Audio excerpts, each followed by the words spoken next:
श्री शिवाजी विद्या प्रसारक संस्थेच्या वतीने शिवजयंती निमित्त 3 दिवसीय शिवचरित्र व्याख्यानास सुरुवात। प्राध्यापक नितीन बांडगुडेंचे व्याख्यान संपन्न।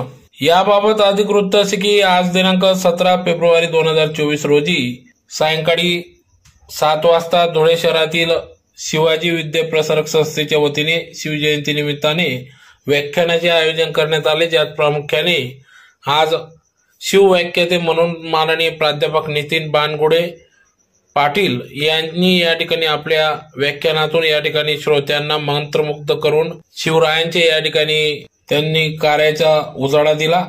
तर कार्यक्रमाच्या सुरुवातीला प्राध्यापक श्री तांबे सर यांच्या दरवर्षी भरवल्या जाणाऱ्या चित्र प्रदर्शनाचं या ठिकाणी भव्य स्वरूपात प्रदर्शन ठेवण्यात आले होते, त्याचं सुरुवातीला उद्घाटन करण्यात आले। यावेळेस सदर चित्र प्रदर्शनाची पाहणी करण्यात आली, तर मोठ्या संख्येने या ठिकाणी शिवप्रेमी नागरिक येऊन या ठिकाणी या चित्र प्रदर्शनाचा लाभ घेत असतात।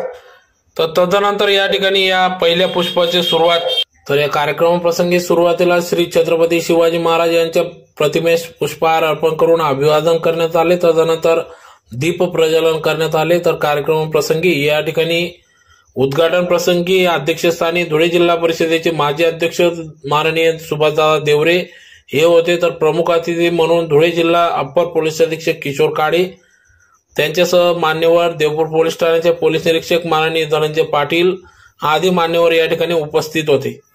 तर सदर या कार्यक्रमाच्या अध्यक्षांचा सन्मान सत्कार या ठिकाणी अध्यक्ष शिक्षण प्रसारक संस्थेचे अध्यक्ष भगवान आप्पा गर्दे यांच्या शुभ हस्ते करण्यात आला। तर आजच्या जगविख्यात व्याख्याते प्राध्यापक बांडगुडे पाटील यांचा सन्मान या ठिकाणी छत्रपती शिवाजी महाराजांचा भव्य पुतळा प्रदान करून संस्थेचे उपाध्यक्ष डॉक्टर संजय पाटीलच्या हस्ते त्यांचा सत्कार करण्यात आला।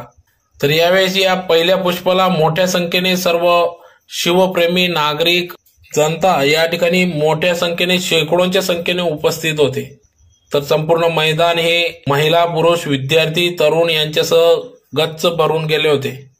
तर दिनांक 18 फेब्रुवारी 2024 रोजी द्वितीय पुष्प छत्रपती शिवाजी महाराज आज अवतरले, तर याची गुंफण देखील होणार असून या कार्यक्रमाच्या सुरुवातीला या ठिकाणी संस्थेने घेतलेले शिवचरित्र व्याख्यानमाला स्पर्धेत प्राथमिक गटात प्रथम क्रमांक पटकावलेला चावरा इंग्लिश मीडियम स्कूलच्या चिन्मय निलेश शेळके यांनी या ठिकाणी प्रतापगडावरील पराक्रम या विषयावर छोटेखानी व्याख्यान या ठिकाणी सादर केले।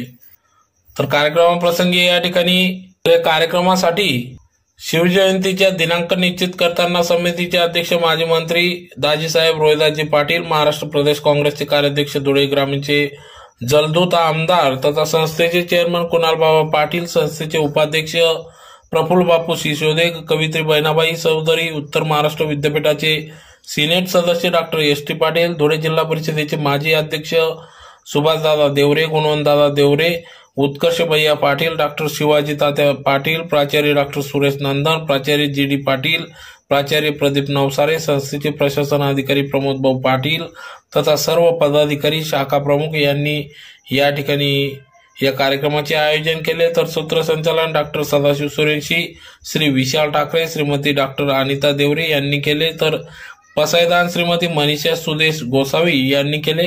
तर सलग 3 दिवस चालणाऱ्या या व्याख्यानास आपण सर्व धुळेकर नागरिकांनी या व्याख्यानाचा लाभ घ्यावा असे आवाहन संस्थेच्या मार्फत करण्यात आले आहे। काही आठवण राहत नाही जी छत्रपतींची राहते, की त्यांच्या आठवणीमुळे आपल्याला प्रेरणा मिळावी। मित्र हो, छत्रपती शिवाजी महाराज काही वारसक्काने राजे झाले नव्हते, तर त्यांनी स्वतःच्या बळावर स्वराज्याची निर्मिती केली होती आणि रयतेला सर्वसामान्य जनतेला असं वाटायचं की हे आपलं राज्य आहे, आपल्या स्वतःचं राज्य आहे। छत्रपती शिवाजी महाराजांच्या सुवर्ण इतिहासाची सोनेरी पानं चाळत असताना डोळ्यासमोर जे चित्तधरारक पराक्रम उभे राहतात, त्यातलाच एक पराक्रम म्हणजे प्रतापगडावरील पराक्रम। बादशहाच्या दरबारातून शहाजी महाराजांना खलिता आला। खलित्याचा आशय होता आपला पुत्र अतिशय प्रतापवंत आहे। शहाजी महाराजांना धन्यता वाटली, त्यांनी उत्तर कळवले, माझा मुलगा माझे ऐकत नाही, तुम्ही तुमचे बघून घ्या। बडी बेगम चिडली, तिने दरबार बोलवला। तिला सर्वजण घाबरत, कारण की ती तशीच होती, पाताळेत्री। दरबारात चौरंगावर विडे ठेवले होते। जो कोणी छत्रपती शिवाजी महाराजांच्या समोर जाण्यास तयार असेल त्याने तो विडा उचलायचा। सर्वांच्या माना खाली झाल्या।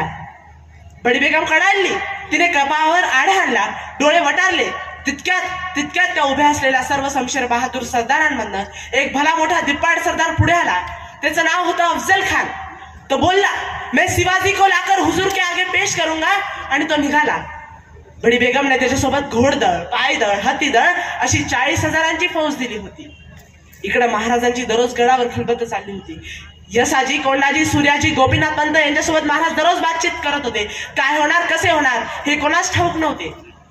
राजगडावर आऊसाहेब चिंता करत होत्या. खान वाईट थैमान घालत होता, देवदेवळ उद्ध्वस्त करत होता, आया बहिणींची आबरू लुटत होता. खान जावळीत आला. जावळीपासून प्रतापगडाचा पायथा 1.5 कोसांवर होता. गोपीनाथ पंतांनी खानाची भेट घेतली आणि पटवून दिले, महाराज आपल्याला किती घाबरतात, महाराज आपल्याबद्दल किती आदर बाळगतात. आपण जर एकट्यानेच महाराजांशी भेटण्यास आले तर फार बरे होईल. एकट्याने खान जरा बिचकलाच, पण तो तयार झाला ते फक्त आणि फक्त शिवाजी महाराजांना भेटण्यासाठी. खान आपल्या काही मोजक्या सरदारांना घेऊन, शिवाजी महाराज आपल्या काही मोजक्या सरदारांना घेऊन भेटीस येणार हे निश्चित ठरलं. खान आपल्यासोबत सय्यद बंडा, जो की दाणपट्टा पटाईत होता, कृष्णाजी भास्कर, जो की खानाचा वकील, तो खानापेक्षा अत्यंत कपटी आणि मुत्सद्दी माणूस होता, आणि काही सरदारांना घेऊन भेटीस येणार होता. आणि भेटीची दिवस ठरला. मार्गशीर्ष शुद्ध षष्टी या दिवशी काय होणार, कसं होणार हे फक्त आणि फक्त ब्रह्मदेवालाच माहिती होतं. महाराज आपल्या सरदारांची निवड करत होते. प्रत्येकाला वाटत होतं त्या काळा झडप घालणाऱ्या खानापुढे जेव्हा महाराज जातात तेव्हा महाराजांबरोबर आपणच राहायला हवे. पण ठरल्याप्रमाणे महाराजांनी सरदारांची निवड केली. त्यात संभाजी कावजी कोंढारकर, यसाजी कंक, कोंडाजी कंक, सिद्धी इब्राहिम, गोपीनाथ पंत अशी काही सरदार होती. या सरदारांना घेऊन महाराज गड उतार होणार होते हे निश्चित ठरलं. सज्ज झाले. मासाहेब जिजाऊंनी इथल्या मुलांच्या हातात पहिल्यांदा तलवारी शमशेरी दिल्या नाही. शुभाराजांना जे आवश्यक आहे ते सगळं शिक्षण त्यांनी पहिल्यांदा दिलं. 12 वर्षाच्या शुभाराजांना घेऊन मासाहेब जिजाऊ ज्यावेळी पुण्यात आल्या त्यावेळी त्या पहिल्यांदा गेल्या त्या आळंदीला. माऊली ज्ञानेश्वरांच्या समाधीचा त्यांनी जीर्णोद्धार केला आणि भगवान श्रीकृष्णाला कुरुक्षेत्रावर अर्जुनाला युद्ध प्रवण करण्यासाठी जी भगवद्गीता सांगितली की प्राकृतातली भगवद्गीता म्हणजे ज्ञानेश्वरी पुन्हा लोकमानसामध्ये पोहोचवण्याचं कार्य केलं. कारण मन घडल्याशिवाय उद्याचे अर्जुन कुरुक्षेत्रावर लढायला सिद्धच होणार नाही, हा त्याच्या पाठीमागचा मासाहेबांचा हेतू होता. तसे कीर्तनाच्या माध्यमातून जगद्गुरु प्रबोधन करत होतेच, पण मासाहेबांनी सांगितलं लोककल्याणकारी राज्य उभा राहायला हवं. हे राज्य इथल्या मातीत उगवलेल्यानीच उभा करायला हवं. महाराज आपल्या कीर्तनातून प्रबोधन होऊ द्या. जगद्गुरूंनी पाईकाचे अभंग लिहिले आणि त्या पाईकाच्या अभंगातून स्वराज्याचे नाईक उभा राहिले. इथल्या प्रत्येकाची पहिल्यांदा मन मन मन मन मन घडवली.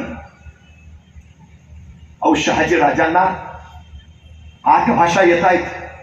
मराठी येते, हिंदी येते, उर्दू येते, कन्नडी येते, तामिळ येते, संस्कृत येते. जयराम पिंडे नावाचा विद्वान त्यांच्या पदरी होता. 12 भाषांमध्ये राधा माधव विलास चंपू हा ग्रंथ त्यांनी लिहिलाय. शहाजी राजांनी स्वतः संस्कृत मधून या जयराम पिंडेला एक कोडं टाकलंय, शतचंद्र नवस्तलम. साहित्यिक सांस्कृतिक दृष्ट्या किती पुढं विकसित लोक आहेत. रणांगणावर शौर्य गाजवायचं आहे ना, मनगटात शौर्य यायचं असेल तर पहिल्यांदा उरात धैर्य असायला हवं आणि त्यासाठी मेंदूत विचारांचं विलक्षण सामर्थ्य असायला हवं. सकळकडे नावाचे विद्वान महाराजांनी बोलावून घेतले. त्यांना सांगितलं ग्रंथरचना करा. या संकर्षण सकळकडे स्वराज्याचं चरित्र लिहिलं. गुरुला युद्धतंत्रावर ग्रंथ लिहिलाय. गोविंद भट बर्वेना महाराजांनी सांगितलं ग्रंथ लिहा.